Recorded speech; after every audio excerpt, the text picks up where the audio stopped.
Es importante entender a México desde la perspectiva de frontera norte de América Latina, con Estados Unidos. Y la transformación neoliberal es transformar a México en parte de la América del Norte. Y los neoliberales mexicanos, ya con los gobiernos de Zedillo, pero antes de Salinas de Gortari, hicieron caso omiso de las advertencias que se les hacían en relación a la desnacionalización y privatización como política central, impuesta por el aparato financiero internacional. Un aparato financiero internacional que opera desde un Estado, el Estado estadounidense, el Fondo Monetario Internacional, el Banco Mundial.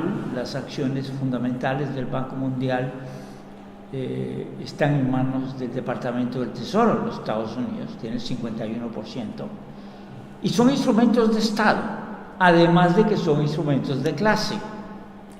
Cuando se fundó Bretton Woods, se propusieron estas instituciones, el secretario del Tesoro lo dijo muy claramente, se lo fue a decir al Congreso de los Estados Unidos. Estas instituciones, Fondo Monetario, Banco Mundial, no están ahí como entes filantrópicos, son entes con espíritu empresarial a ser manejados por empresarios. Es decir, son instrumentos de Estado estadounidense y son instrumentos de clase estadounidense. Esos instrumentos plantean un tipo de política económica que deja al país inerme. El secretario de Relaciones Exteriores ya del gobierno de Vicente Fox, Jorge Castañeda, lo definió así: con Estados Unidos todo, con América Latina nada. Vamos a empezar, me parece, voy a ser muy sintética, cuáles son los logros en términos geopolíticos de los gobiernos del cambio. Me gusta decirles gobiernos progresistas. Cuando decimos gobiernos progresistas, que nos estamos refiriendo sobre todo Argentina con los Kirchner, Ecuador con Correa, Brasil con Lula y el primer gobierno de Dilma, la Bolivia de Evo, Venezuela de Chávez y Maduro. Fíjense, me parece en términos geopolíticos algo de... Acuérdense que de geopolítica se habla poco, primero. Geopolítica es como, un programita, siempre se piensa que es solamente lo militar, no es así, tiene que ver con los recursos estratégicos, tiene que ver con estrategias de defensa y seguridad, que no necesariamente es militar, sino deberían ser diseñadas por los civiles, de hecho.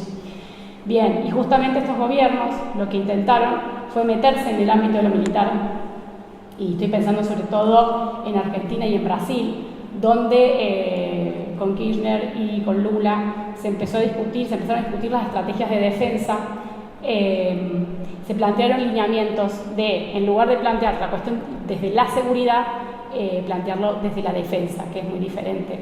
En el caso de Argentina se buscó un proceso de civilizar a los militares, se abrió la Universidad de la Defensa y meter a los civiles a hablar de cuestiones geopolíticas y militares con los militares, que eran terrenos que solamente se dirimían y se discutían en el ámbito castrense, militar, y que quedaban por fuera, incluso muchas veces quedan por fuera de la opinión pública. Eso intentó abrirse en Argentina, vinculado a todo un proceso de desmilitarización del país en términos materiales y simbólicos también, ¿no? Después vamos a hablar un poquito de eso. Desmilitarización o diríamos de reconstrucción de una memoria histórica de los militares que no queremos, ¿no? Y la otra parte del escenario es que se monta una política económica que va preparando el camino para una integración subordinada a los Estados Unidos por la vía de un instrumento de comercio, que no es simplemente un instrumento de comercio, es un instrumento de inversión, es un instrumento de política en general. ¿Cuándo se estaba discutiendo el Tratado de Libre Comercio? México es una nación gobernada en estos años por gente que sufre de amnesia histórica. Pero la memoria histórica es importante aquí. Perdió la mitad del territorio. Los Estados Unidos es una nación territorialmente expansiva y sigue siendo territorialmente expansiva. Ahora está tratando de bajar la frontera del Río Bravo al Amazonas. A nivel hemisférico quiere estar de polo a polo con manejo esencialmente militar, de polo a polo. En Brasil me parece que es el ejemplo más claro de cómo la estrategia de defensa se articula con una estrategia de desarrollo nacional. Fíjense qué interesante, desarrollo nacional, desarrollo económico, ¿no? Cómo en Brasil se plantea unos lineamientos que vinculan la soberanía de los recursos estratégicos con una industrialización en sectores clave, como por ejemplo el desarrollo de tecnología de submarinos nucleares, el apoyo a tecnología de punta en desarrollo de tecnología militar, apoyo desde el Estado, ¿no?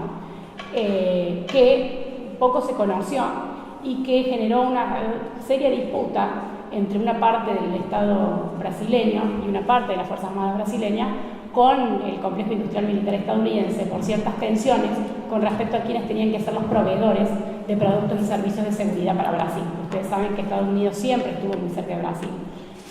Pero con el gobierno de Lula se pusieron hubo un distanciamiento, hubo limitaciones. Lula le negó a Estados Unidos el uso de la base de Alcántara que necesitaba Estados Unidos para colocar satélites, y eso generó de algún modo la idea de que, digamos, desde una perspectiva en la que Brasil podía ser un nuevo actor geopolítico importante en la región. Nunca dejó de serlo, pero sí proyectarse como uno muy importante a nivel regional y a nivel internacional. Y así fue. Junto con estas reestructuraciones aparece la UNASUR, se crea la UNASUR, la Unión de Naciones Suramericanas, planteando también una doctrina de seguridad orientada hacia la defensa y que discute la doctrina y la guerra antinarcóticos estadounidense, ¿no es cierto?, que pone en duda un plan como el Plan Colombia, la Iniciativa Mérida, y sostiene que el tema del narcotráfico hay que abordarlo desde otras aristas, incluido el tema de la salud, el tema de la adicción, salud, plantearlo como política pública necesaria para abordarse desde un espacio que no sea solamente el de la securitización y el de la militarización, que es el plan de los Estados Unidos, ¿no? Acaba de conseguir 2 bases militares en la parte norte y en la parte sur de Argentina. Tiene bases militares, más bases militares en Ecuador y en Colombia. Y en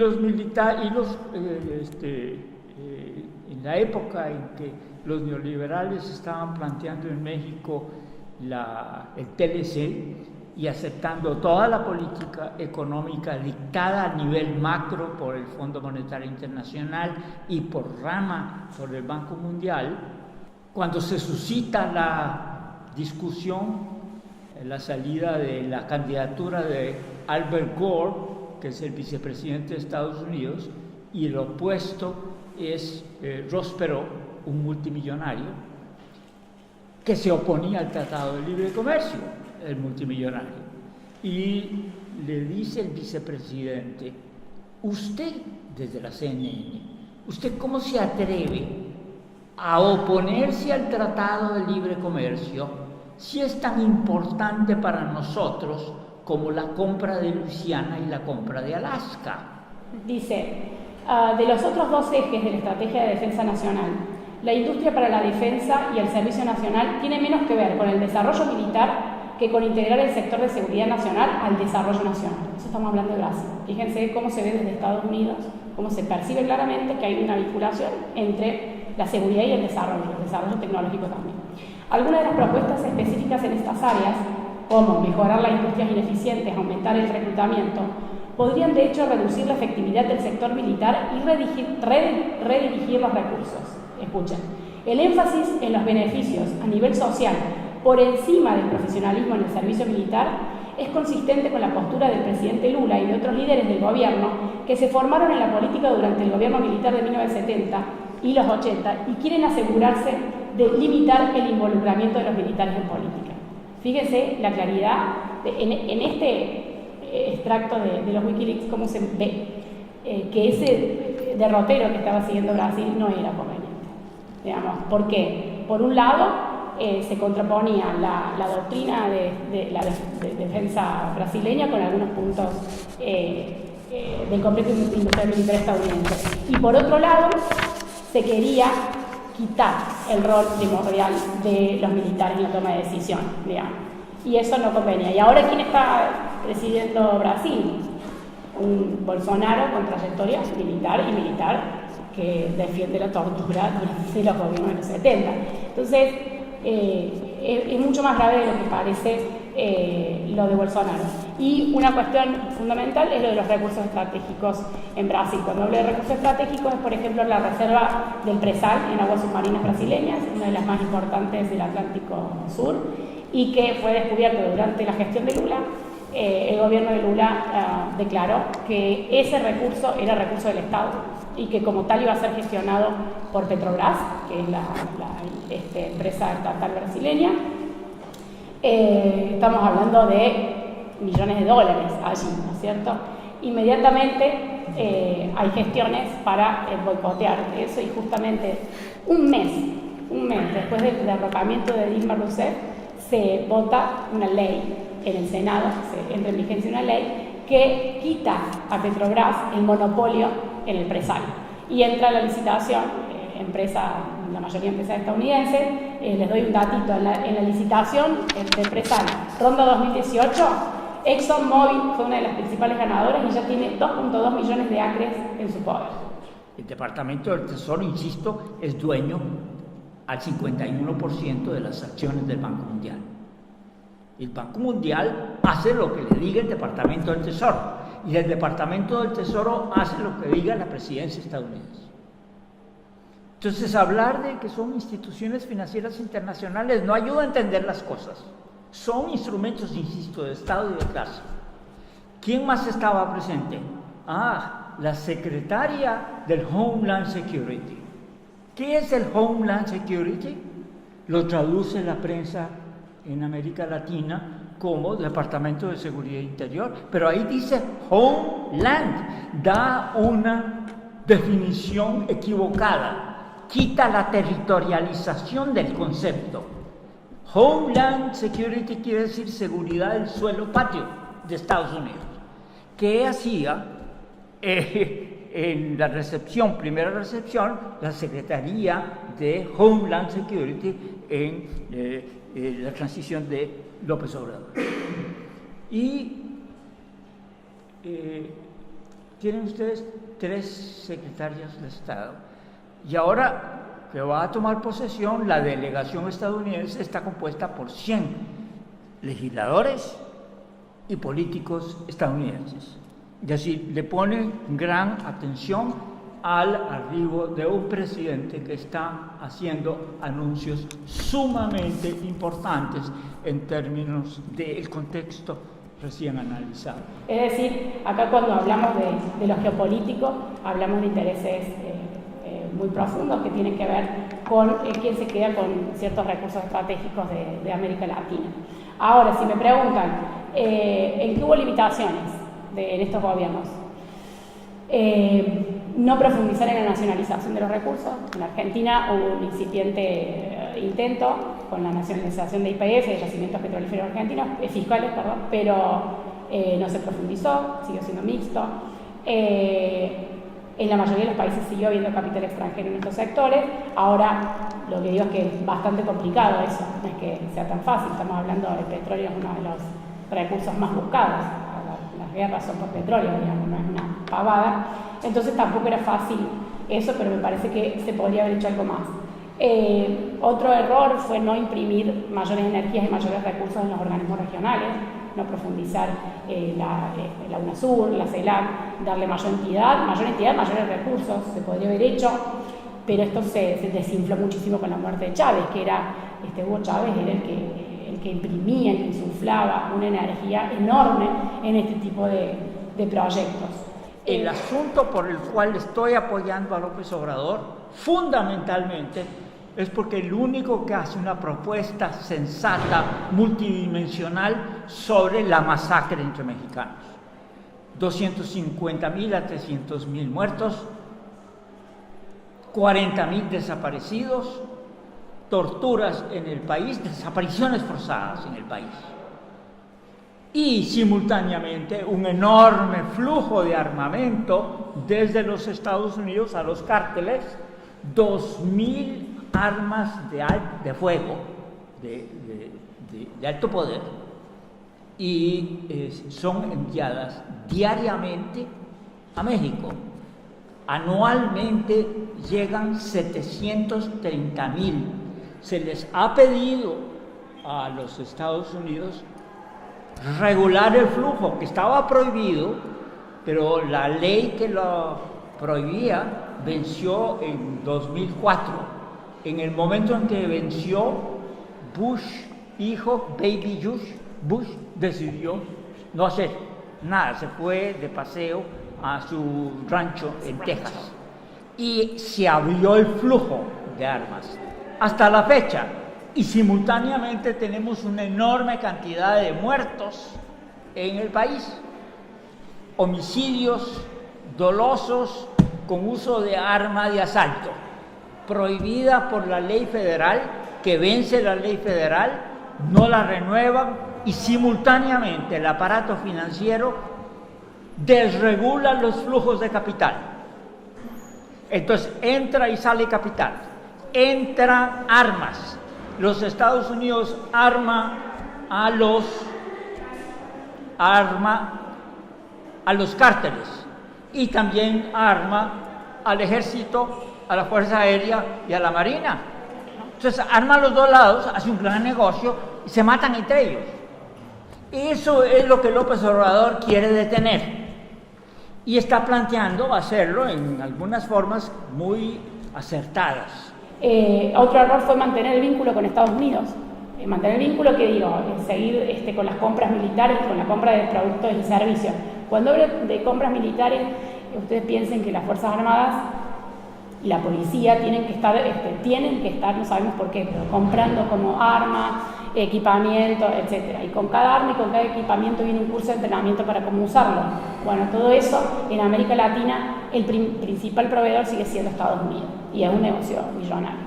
Y estamos hablando, cuando digo Estados Unidos, no piensen en Trump, piensen en el sector público-privado. Hay una mancuerna entre esos dos sectores desde hace décadas, en la cual el complejo industrial militar está compuesto por la Casa Blanca, por supuesto, pero también está el Pentágono y están las empresas como Lockheed Martin, Boeing, que son las principales empresas que construyen armas y servicios de seguridad en el mundo, y que, como hablamos con John hace un ratito, bueno, para vender armas necesitas que haya problemas, que haya alguna guerra, si no, ¿de qué se trata esto? Pero tiene ese problema. Los Estados Unidos sigue, menos con Trump. Trump es un hombre que recibió una cantidad grande de apoyos de la Rifle Association, American Rifle Association, National Rifle Association de los Estados Unidos. Sigue el flujo de armamentos, y además la banca estadounidense continúa desregulada en los flujos de capital, es decir, desregulación del blanqueo. Entonces hay blanqueo y hay entrada de armamento. Y piensen que el Plan Colombia, implementado desde 1998 en adelante, es una forma de guerra. Lo que pasa es que es una guerra de baja intensidad, y además se mueren colombianos, indígenas, campesinos. No es lo mismo que otras guerras que parece que atraen más atención, ¿no? Pero en Argentina, en América Latina, en espacios como México, Centroamérica, Colombia, viene habiendo muertes sistemáticas, cosas comunes, desapariciones, operaciones de grupos paramilitares permanentemente. Sigue el guión de guerra el asesor de seguridad nacional de Trump, un señor llamado John Bolton.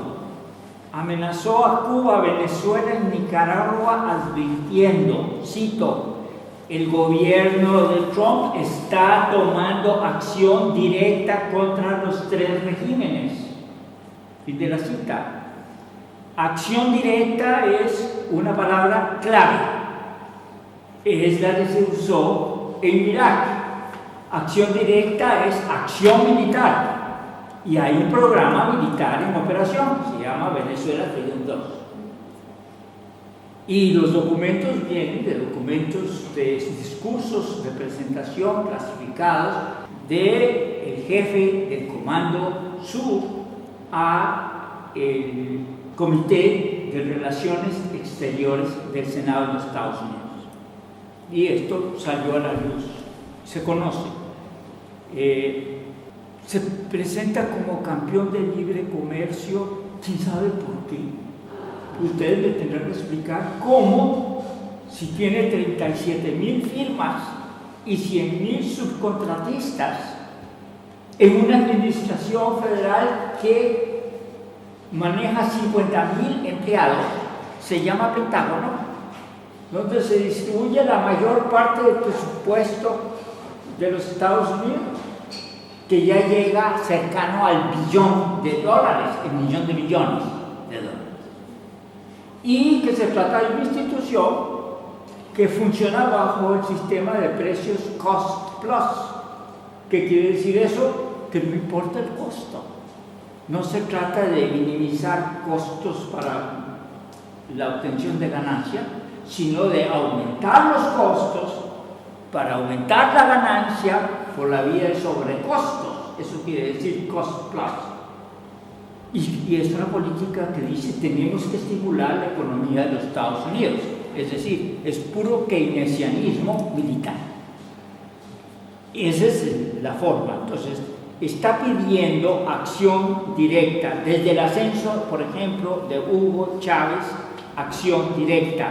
Desde 1909 envió tropa a Nicaragua e invadió Nicaragua, hasta la dictadura de Somoza, que termina en 1979.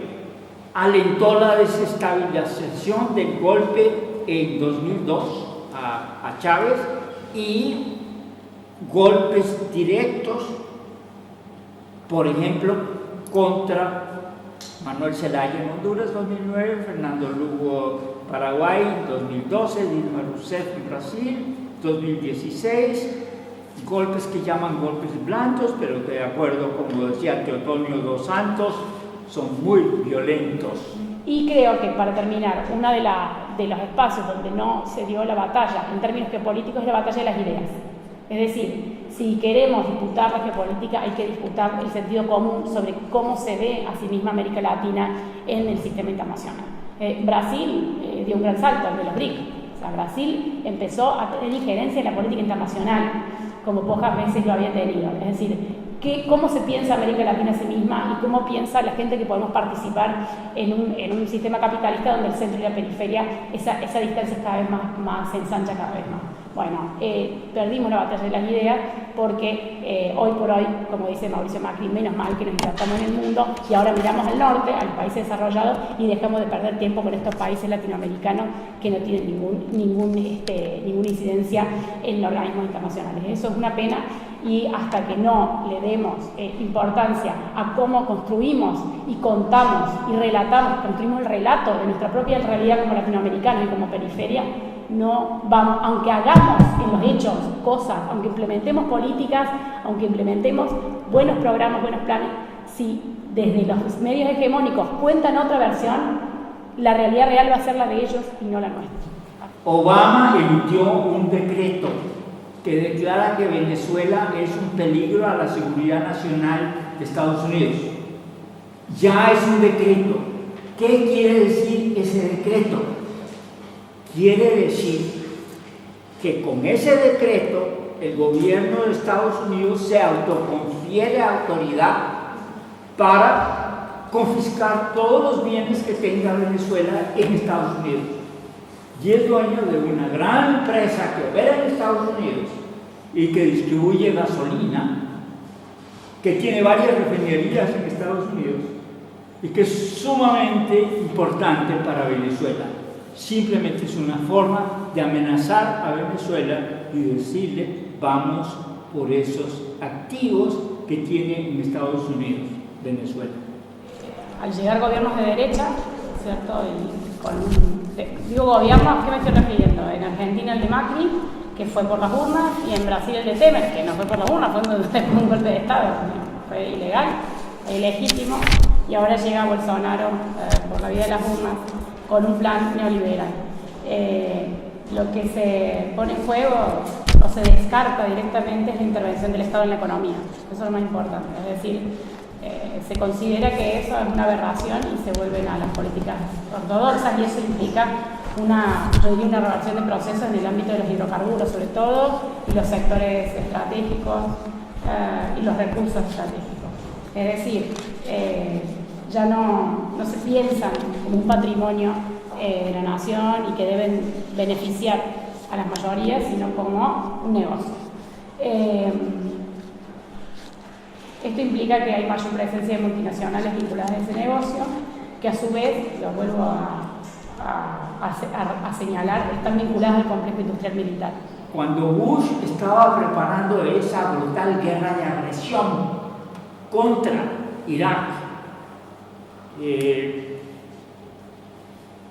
hablaba como parte de la narrativa contra el eje del mal. El eje del mal estaba conformado por Irak, Irán y Corea del Norte. Es parte del desate de la guerra, y a la guerra viene con un paquete publicitario. Ahora el paquete es muy parecido. Nos viene el mismo cuento de preparativo de guerra. Ya Trump habló de usar medios militares contra Venezuela. Ya el Comando Sur desplegó tropas en la parte sur del Amazonas profundo. Y ahora habla de una troika de la tiranía en América Latina, con la mira en acción militar contra Venezuela. Esto en la actualidad ahora habla de una troika que incluye a Cuba, Venezuela y Nicaragua. Hace mención Trump al giro a la derecha regional, al aislamiento de los gobiernos que llama socialistas, celebró la elección de Bolsonaro, va en la dirección de los Estados Unidos, que quiere control hemisférico de polo a polo, en preparación a una guerra. Un mes después del golpe de Dilma, se abre el primer diálogo entre la industria de defensa de Brasil y Estados Unidos para la cooperación entre los sectores de defensa y comercio bilateral. Es decir, empiezan los negocios, ¿verdad? Y las empresas que están ahí son algunas petroleras y sobre todo empresas de desarrollo de tecnología de punta militar, de ciberseguridad. Eso en Brasil que tenía una proyección geopolítica a través de desarrollo tecnológico endógeno, que nunca va a ser endógeno del todo, siempre se necesitaban recetas de otros lados. Les doy el ejemplo, me parece fundamental el ejemplo del submarino nuclear, porque era uno de los proyectos a nivel nacional más importantes, impulsados por una parte de las Fuerzas Armadas brasileñas, y que generó muchas rispideces con Estados Unidos, porque ¿saben a quién le pidieron la receta para la plataforma submarina, o sea, para hacer el astillero y eso? A los franceses, no a Estados Unidos. Cuando se enteraron los estadounidenses, armaron un escándalo fenomenal, y la respuesta fue que se la pedían a los franceses porque los franceses les dijeron que luego de la construcción les iban a dejar la receta a los brasileños. Entonces eso era negocio. ¿Para qué? Para que puedas vos después seguir en el negocio sin depender todo el tiempo de pagarle al mismo proveedor. Bueno, el general que estuvo vinculado a eso fue enjuiciado por el caso Odebrecht, porque Odebrecht era una de las empresas que estaba vinculada a Embraer y las empresas nacionales de Brasil vinculadas a todo lo que era desarrollo tecnológico. El militar que estaba a cargo de eso fue enjuiciado y lo metieron preso por 40 años y se suicidó en la cárcel. Y el proyecto de los submarinos ahí quedó. Habrá que ver ahora cómo se lo reapropió Estados Unidos. doy un ejemplo de que por qué a mí me preocupa el desarrollo tecnológico, la presencia de Estados Unidos en el desarrollo tecnológico en Brasil, sobre todo con la Amazonía allí.